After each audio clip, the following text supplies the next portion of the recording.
back in 2019. The Hall of Famer Bill Mott gave us time when 65-1 Country House won when Maximum Security was disqualified. But this time around, Bill Mott picks up a thrilling Kentucky Derby win. He is known as the gentleman of horse racing. He's given us plenty of time in the past. He talked to us after Country House, and we just get a couple of minutes with Hall of Fame trainer, of course, Sovereignty, 151st Kentucky Derby, Mr. Bill Mott.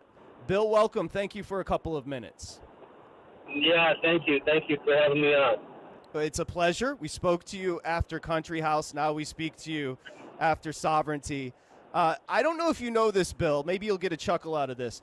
The insiders were saying that you were in a good mood all week because Sovereignty was training well leading up to the Kentucky Derby. I think you're always in a good mood, but did you have a good feeling about the horse leading to the race? Well, I had a good feeling because nothing had gone wrong. Everything we did, fell into place. And, so often, you're coming up to these big races and, all of a sudden you've got some concern about some physical issue or something didn't go right, the work didn't go right, the gallop didn't go right, the horse's foot was bruised, or, there's such a multitude of things that can go wrong. And everything went perfectly from the time we, came from Florida and got into Kentucky. He had two good works over the track. And, he maintained his appetite and his condition and his soundness. And he almost looked better every day. And a great ride by Junior Alvarado, which I'll get to. The great Bill Mott joining us after Sovereignty's win in the 151st Kentucky Derby. So it was as great as advertised, Bill. Talk to us about the stretch run. Journalism, who is a great horse, nose to nose with Sovereignty. Walk us through your emotions down the stretch there. Well, it looked like, once we got to the stretch, we were clear. And I said, well, now it's up. Now we're either the best or we're not the best. And, they locked horns from the quarter pole to the eighth pole, and it looked like at that point we started to edge away from him. And I think we, may have beat him by a length. I don't know what the official distance was, but he was getting away from him, the entire last eighth of a mile of the run. I was watching him, and I wasn't jumping up and down or rooting. I just was very silent until they hit the wire, and once they hit the wire, I exploded. Oh, you're lying, Bill. You showed no emotion. I saw the interview on NBC after it. You were as cool as a cucumber. You showed no emotion. You were just like, yeah, we're on to the next race. Well, try to stay grounded. You have to do that. These races are so tough and it's so difficult that I think what you do when you get to that level of the game, you prepare yourself for anything, and you really don't know what's going to happen.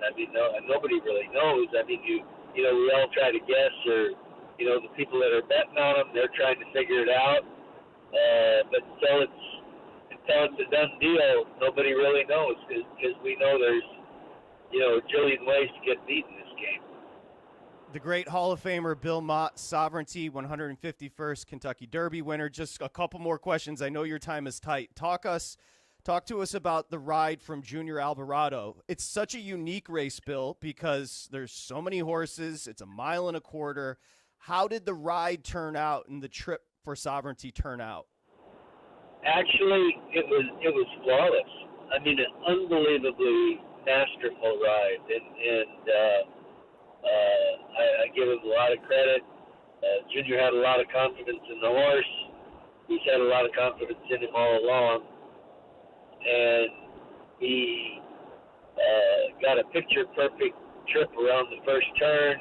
We, came from the 18 post position, and of course we were concerned about how much ground we could save or lose around the first turn, because you can't, I've always said you cannot be 4 or 5 wide around both turns and win these races because you know the amount of extra ground you've got to go over is just too much. The races are too competitive, and no one is that much better than the rest of the field. So, you know, you've got to get the trip. We did get the trip around the first turn. By the time he got past the wire the first time, he'd already worked his way over to the rail. Just unbelievable from the 18 hole. And, you know, once he got around the first turn, he was able to, you know, tip him out and keep him in the clear. He was,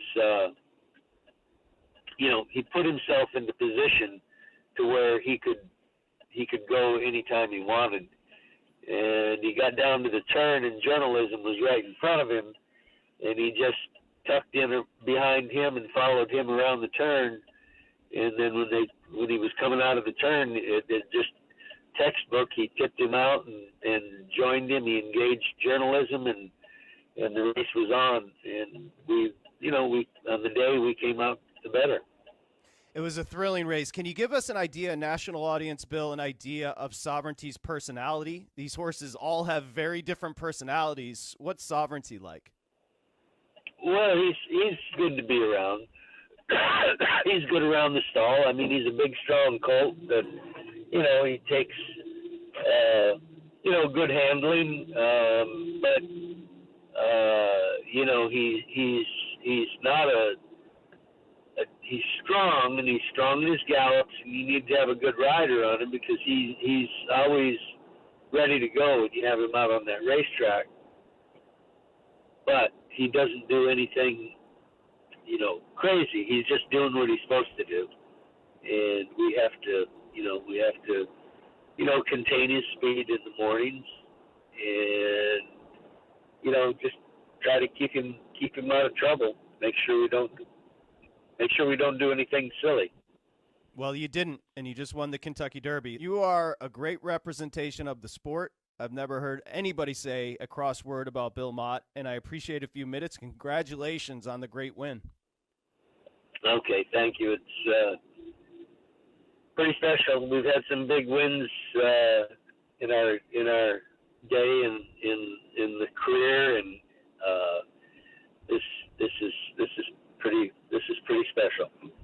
You deserve it, Bill. Thank you so much. We'll talk to you soon.